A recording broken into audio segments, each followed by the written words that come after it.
Welcome to Weather Questions, where we answer the questions on your radar. Welcome into Season 3 of Weathered Questions. We're so happy to have you joining us. My name is Jan Kaj. I have been a meteorologist for about 8 years, and I am joined by my co-host, Kai O'Mara, another veteran meteorologist for us. And we're just so happy to have you around. Whether you are just joining us for the first time here for Season 3, or you've been around with us since Season 1, we are thrilled to have you with us. This podcast is all about answering your questions on weather. We like to call it Weathered Questions because a lot of these are ones that we've been asked about time and time again, or they're ones that keep coming up in variations and such. So that's a little bit about where the name of the podcast came from. And we're so happy you're here, you're listening, and subscribing and telling your friends and family about it. If you want to get in on the conversation, you can send your questions. Just type them out, send them via email to weatheredquestions. That's weather with an ED at gmail.com. Or again, if you don't want to type them out, you can always send in a little audio recording as well. And we'd be happy to play you on the podcast. And we actually are going to have a couple for you here today. So let's hear from Kai. Kai, how are you doing? Yeah, I'm doing well. Recovered from the Thanksgiving coma of food. Actually, we were very responsible this year.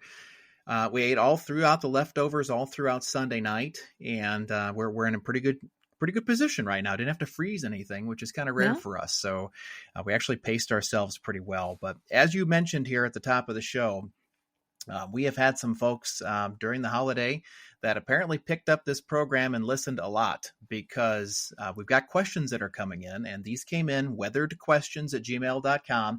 And we've got 2 school kids that are going to be on the program today. And we've also got another guy in Cedar Rapids who's going to be on the program. So we're going to get started right away. I had a chance to talk with Mrs. Spolstra's tag class over at Hazel Point Intermediate School, which is part of the Linn-Mar School District. And we have two students from the class that had a question that I just wasn't able to answer in person. And so we're putting them on the podcast today because they're asking some really interesting stuff that I think the audience would like as well. So without further ado, we're going to start with Moltken from Mrs. Spolstra's tag class at Linn-Mar. Moltken, what have you got for us? Hi, I'm Moltken. I'm wondering, what's the worst disaster in Iowa? All righty. Well, Jan, I would say that this is going to be a question that takes a lot of discussion because I think it depends first how old you are and what part of the state you're from. Because when we talk about the worst disasters that have happened, you also have to think about the season too. So we'll start with this one. My very first day as a meteorologist on the job was in February of 2007, and it was the worst ice storm in the state of Iowa's history. And it was over $100 million in infrastructure damage, talking about power lines and power poles. And we had ice accumulating anywhere from 1 to 2 inches in the area. Ugh. Lost power for days. Nasty, nasty ice storm. And it happened in late February. So this stuff doesn't always happen in December, January, even in the early part of February. Stuff can happen kind of late in the season. And this was one that produced a tremendous amount of snow in northwest Iowa, southern Minnesota. But man, through most of Iowa, 2007, when it comes to the worst disaster from an ice perspective, 2007 is probably going to take the cake on that one, Jan. Pretty sure of it. Yeah, for sure. And, you know, in the winter vein of things, right? Maybe not ice, but snow. A lot of people, not myself, but will remember April of 1973 as the Great Iowa Snowstorm. So that's going to be a big one in the record books. In fact, about 18 inches of snow in a day. So that was a record setter. And in addition to all that snow, a lot of people would call that much snow a blizzard. We don't need to get into the specifics of what a blizzard is, but a blizzard does include wind, more so than snowfall amounts. In addition to 18 inches of snow, again, that's 1.5 feet of snow, 65 mile per hour winds. So you've got gobs of snow blowing around, whiteout conditions probably all over the place. I'm sure that there are some listeners that maybe you can write in your memories if you were around for that snowstorm. It would be kind of fun to read some of those off in future episodes. Well, and pictures too, because a lot of the pictures Yeah. that are out there are sometimes protected behind newspaper paywalls or any other subscriptions. And just the fact that, it's almost a 60-year-old deal now. I mean, it's getting up there. So it's been a long time since that 1970s April snowstorm came through the region. The wind especially gets me on that one. 65 to 70 mile an hour gusts. That's incredible. But then we go to, what if there's too much rain at once? You get into flooding. A lot of folks would say that the 1993 flood was a big one, and especially for the agriculture community, it was. That was a big Mississippi flood year, big Mississippi River flood year, and a big Iowa River flood year. In fact, it was the very first time ever that the Iowa River went over the Coralville Lake spillway, that emergency spillway that sits there. It went over by several feet. Now, for those in Cedar Rapids, potentially listening along the Cedar Basin, it stayed elevated that year, but it really didn't cause huge issues. It just stayed elevated the whole time. But and that's a part lot of of the problem. people, but a lot of people in Cedar Rapids will remember more recently 2008, Yes. which again caused all kinds of damage and infrastructure damage, just based on where that flooding occurred and the topography of Cedar Rapids and everything, and flooding the downtown area, if you're familiar with that. So again, that takes care of ice and snow and amount of water in terms of bad disasters. So you're already probably hearing here, if if you're somebody who's wondered what's the worst disaster that we've had, well, there's so many different variations, because it depends what kind of weather you're talking about or what you're measuring by, right? Is worst the most amount of precipitation, or is worst the most expensive? But there's lots of other stuff we could get into too, right, Kai? Yeah. You go back to 1988. It was one of the worst droughts that ever hit Iowa. I remember walking the creek bed next to our house, and it was dry. It wasn't muddy. It was dry. I mean, there was no water in that thing. The drought of 2012 hit us hard. And for anybody in agriculture, of course, that becomes a huge problem. Now we grow a lot of drought-resistant corn in Iowa, which has been a change from many, many years ago, from the droughts of the 50s, 60s, 70s, and 80s. So the crop losses aren't as vast now because of that. But even still, if you get into an extreme drought situation, you're probably going to be talking about crop loss of some kind. And this state runs on agriculture. It really does. And so that is a form of a disaster that we have to talk about, even though it's very slow and boring. When it doesn't rain for a really long time, drought can cause a big problem. Now, one of the big ones that most people listening will be able to remember is the derecho of 2020. So that one is going to go down as one of the worst disasters in the sense of the most expensive, several $billion in damage. And obviously part of that is caused by the fact that it was more recent and things get more expensive, but also going down in the record books because of record wind speed. One of those, an estimated wind speed, but again, very, very damaging storm covering a large swath of both Iowa, but also across the Midwest. I mean, that storm system went on and continued to impact things across Illinois and into Chicagoland as well. So a very robust storm system that was moving through there. And then one of the big things that, we still haven't gotten to, even amidst all of these disasters that we've named, tornadoes. A lot of people, when you think about bad disasters, you think about tornadoes or hurricanes, right? But we don't get those so much here in Iowa, at least in that sense. So what tornado do you remember, Kai? Well, EF5 in Parkersburg for me, for sure. And you think about the Parkersburg area up there in northern Iowa, didn't really get too much damage from the derecho, didn't really get a whole lot of flooding from 08 or 93, but then all of a sudden your entire home gets swept away in less than 5 seconds. Well, that's going to be your disaster. If you live in Butler County, Iowa, that's going to be the worst disaster for you. Now, northern Iowa's got this pattern with really strong tornadoes because the enhanced Fujita scale, I believe, came into operation in 2007. And that's where we go into a whole bunch of different other variables and we rate tornadoes. But it used to be just an F0 to F5 scale. And F5s back in the day were just monstrous. And Olwine and Charles City back in 1968, if you go from a fatality standpoint, you've got 13 killed and 450 injured in those. And so for folks in Olwine, that went through that, I'm sure that's the disaster for you. So the thing about tornadoes is they're extremely violent, but they only affect a few select communities per year. Just hopefully it's not your home. Pretty much is how tornadoes go. And there was a real big one. There was a real big one in the 1970s, Jan. What was that one all about?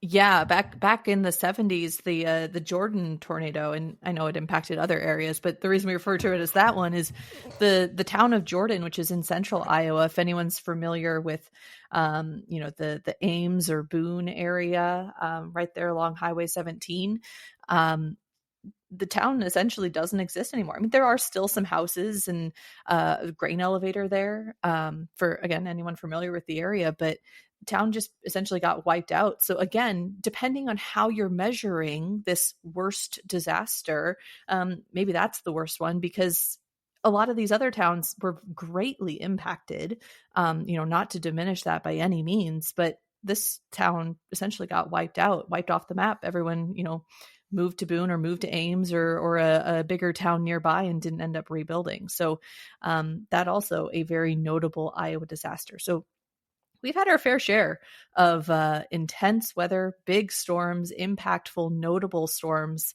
and no telling what the next one will be. But that's kind of where things stand, and looking at the record books a little bit. So excellent question, though. Our next question is going to come from the same tag class over at Linmar, from Mrs. Spolster's class. This is Declan asking about tornadoes. Declan, go ahead. Hi, I'm Declan. Has anybody ever tried to rate a tornado in EF6?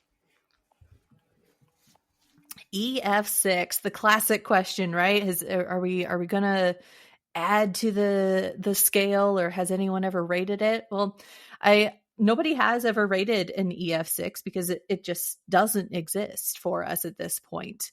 There has actually been some chatter about, kind of informally, right, if we should add on to the EF scale. But right now, the EF scale goes from 0 to 5. So an EF0 is going to be your lowest level of tornado, and that's going to be winds in that 65 to 85 mile per hour range.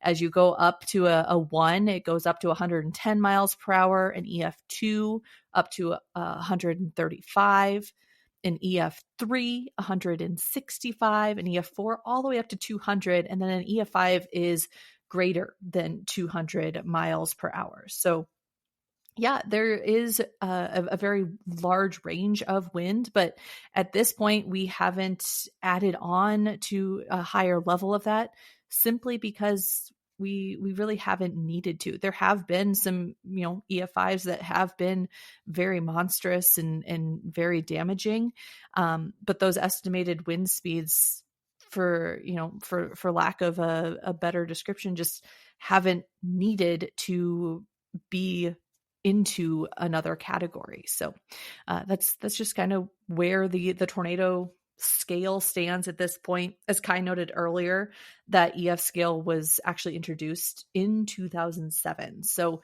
again, before we had just the F scale, the Fujita scale. Dr. Fujita actually studied a lot of tornadoes, one of those being that Jordan, Iowa tornado, in fact, and some other tornadoes across the Midwest and across Iowa, but kind of studied all the damage and everything, and then created this damage-based scale that is that EF scale. But we just really haven't had a need to expand it further, just because there are so few of those EF5s. And while they do exceed that 200 mile per hour range, it hasn't necessarily exceeded it to the extent of needing an EF6, even when you do have those monstrous damaging tornadoes. Yeah, just really, really tough for any equipment to even touch that kind of wind speed too. The chances of a piece of equipment being in the path of a tornado that violent, number one, is very low. But number two, good luck measuring that. When you get to that threshold, 200 versus 240 versus 270, does it really even matter? Exactly. I will say, if you're lucky enough to get it on a Doppler radar, maybe, but then again, is that actually getting to the ground or not? It's tough to tell. But it's a good question though, for sure. And it's a topic that's out there, but Great explanation, Jan, as to all that stuff.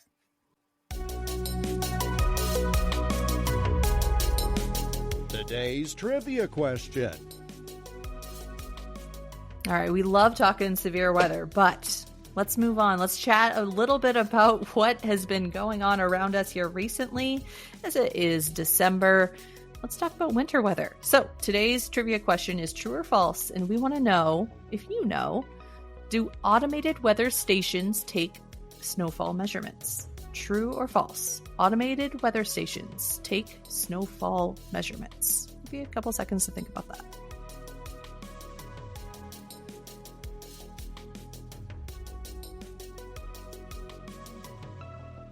All right, that one's short and sweet. It's just one or the other, true or false.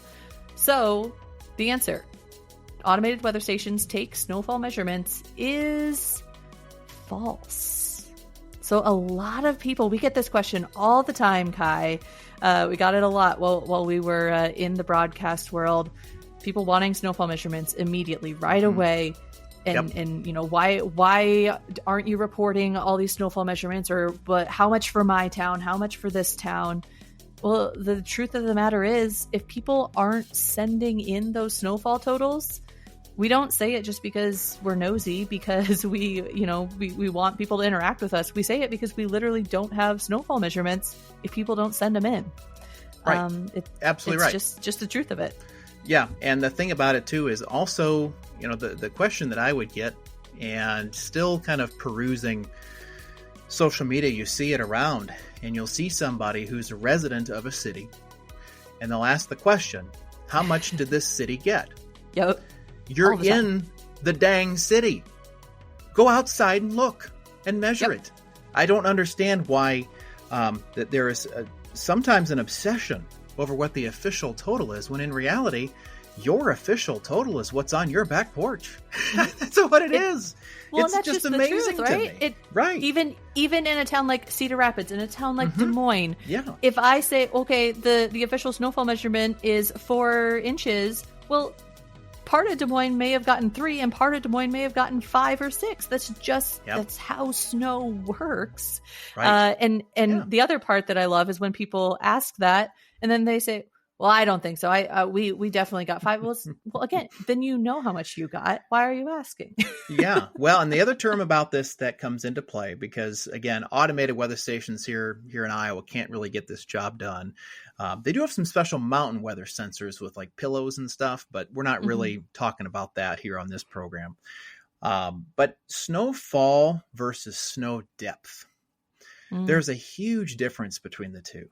And you might be surprised to know that to officially measure snowfall, you're supposed to do it every 6 hours on a white plywood board, colored white, and you're supposed to brush it off every 6 hours and keep adding and adding and adding. So let's just say you've got an 8-inch snowfall over 24 hours. Going to keep the arithmetic very simple. 2 for the first 6 hours, 2 for the next 6 hours, so on and so on. 2, 2, 2, 2 equals 8. But then you go out to your driveway, and it's compacted itself down to 5. Yep. So did I get 5 inches of snow, or did I get 8 inches of snow? Well, in reality, if you're reporting snowfall, you got 8. If you're reporting snow depth, you got 5. And I'm going to guarantee you that 97% of the listeners didn't even know there was a difference between the two. But in the climate reports, you're going to see that sometimes. We're going to see 8, 9, 10 inches of snowfall, but then added up, you never see that much on the ground. Typically because it compacts like that. And if you ever want to do an experiment, it's going to cost you some money. So, I mean, you can just take our word for it. Go get 10 loaves of bread and stack them on top of each other. Why don't you put the bread in the bottom of the bag, Jan? It's going to smash, right? It's true. It's true. You put 10 things of bread on top of each other. Do you think that bottom loaf of bread is going to look as pristine as the top loaf? Of course not. It's got all the weight piled down on it. It's going to smash it and compact it down. Same story with snow. That's what happens. And so if you were to take 2 loaves of bread, slide them out of the way, it's 2 loaves, slide them out of the way, you got a total of 8 that are totally undamaged and uncompacted. But if you put them all in one pile, smash.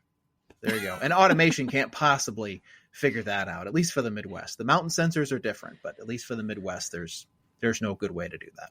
Yeah. Well, now you're feeding the rumor mill that we have stock in bread and milk even more, Kai. That'll never go away. It won't. I promise we don't. If we did, we'd be doing other things. As much as we love this podcast, we'd be doing other things. I prefer whole wheat toast for anybody listening. And chocolate milk for anybody listening. Ooh, yeah. It's fantastic. Chocolate milk.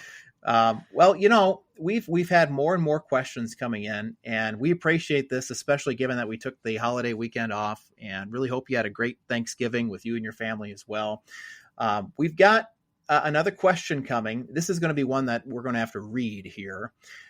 This was sent to us actually through our email, weatheredquestions@gmail.com. This came from Matt in Cedar Rapids, and I'm going to read the whole thing that we've got here, and then we're going to discuss this, Jan. Here it comes. I was reading the below referenced article on a rare comic book that reached a record price. This was the Superman comic book. They mentioned the Cali climate, meaning California climate, played a factor, but give few details as to why it aided the preservation. Could you guys please explain what is so special about paper in an attic in California? This is a different one. This is definitely a different one. I really enjoyed this question. So he does, for anyone playing along at home, he references an article from NPR that is about this rare Superman comic book that was found in an attic, and it's, sells for over $9 million. So if you want to go, find that article, that's what you're looking for, an NPR article about this Superman comic book found in a California attic. But it does, in the article, it references the cool Northern California climate helps preserve it, leaving it with a firm spine, vibrant colors, and crisp corners. Obviously, I think plenty of us have been through an antique store or grandma's attic, and maybe the paper things are starting to rip away and tear away and disintegrate a little bit. But it references how this California climate really helped to preserve it. But he's right. The article does not offer much context as to really what's going on here. And, I'm sure there's several different factors, but Kai, you actually kind of did a little research with some peers of yours to kind of dive into this answer. Yeah. We actually have a high net worth contents team here at our workplace, and I kind of just bounced this off of both of them, and talking about higher temperatures, depending on the paper quality, can cause ink to deteriorate, and temperature swings are a bad thing because high humidity causes the paper to brittle up quickly, mold might grow, etc. The high humidity can also cause ink to bleed. On the other hand, though, low humidity could make the paper brittle. And I think it comes down to, from what I'm gathering with this team that I am with, they also say temperature should be in the 60 to 70 degree range ideally, with humidity of 35 to 50%. For storage, no light at all is best. And then if that's not possible, use a UV glass and make sure it's not hanging in front of a window. So there's a lot to this. And I think aside from California having some of those rains every now and again that we hear about, it is, especially in an attic, it's not a place that you go to sweat all that often. You get warmth there, but you don't get much humidity there. You don't get a lot of mugginess. Like, you don't get the same Iowa feel as you do in California. So I'm willing to say that most likely the climate did probably play a factor, as they cited. I would think humidity is number one. And I would temperature agree. is probably number two, most likely. Yep. I think if that comic book had been in a Midwest attic somewhere, we know how humid it gets, that would have deteriorated it. If it was, say, in the Pacific Northwest, right, where there's a lot more rainfall and moisture happening, that also would have contributed to that humidity factor. But in California, where it's going to be a little bit drier, a little bit more temperate, that's going to help it in this case. Well, and then they also mentioned lignin papers. Now you're speaking a foreign language. Well, it's a foreign language to me too, and this is why we got experts in this field. Yeah, good job, Matt, making us do some research. I'm proud of you for this question. It's a great one. Aniline dyes, which I'm also not familiar with, but if it's newsprint and pulpy stock, it might go a little bit longer. But then, this is why these folks have enough information to go testify in court, and I don't, at least about this topic. But that's a great question that I would have never thought of on my own. So we appreciate, Matt, for letting us know about that. And I really think it's probably humidity and temperature. And then being in an attic, you're not getting any sunlight up there. And yeah, so I mean, from a preservation I'm thinking, standpoint, that's about ideal. I'm thinking of like our national archives or like those museums that you go to, that you see all these old documents that are in those, those cases, those glass cases that have, they are temperature controlled in the case itself. And then the whole room is temperature controlled. And again, they have those special glass, UV glass that your team is referencing there, Kai. So the temperature control, the lack of light, the lack of extreme humidity or humidity changes, all of that, I think, just kind of compounds to create that quote unquote museum like atmosphere, without even trying to, right? So just kind of a happenstance luck situation that occurred for us there. Yeah, Yeah, I would very agree cool with thing. that. Yeah, very cool. Very nice. Good question, Matt. So thanks to Matt for sending that question in to us. Yeah. I think we'll now just it's time wrap for the up elephant here. in the room. Yeah. For the first Snow. time ever, my snowblower bound up this weekend. Oh, wow. It actually jammed. And I know this because it stopped throwing the way it should have.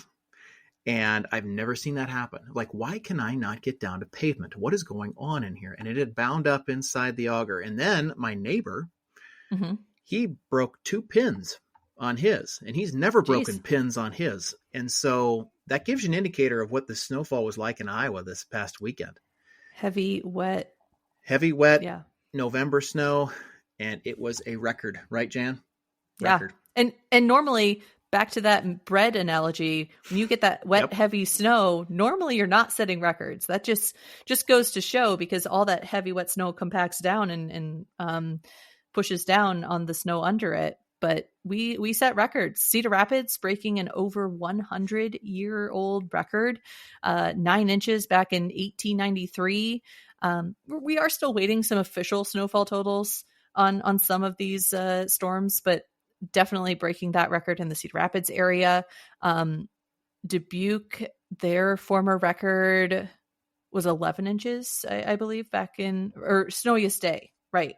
They set a new record for snowiest day in November in Dubuque. And then Des Moines area getting anywhere from 8, 9, 10 inches of snow. Again, kind of still waiting on some of those official snowfall totals from some spots. But yes, it was a record setter for Iowa, whether you're going by November standards or daily standards. There were records set across the area, and we'll definitely kind of be keeping an eye on how those numbers come in here over the next couple of days still.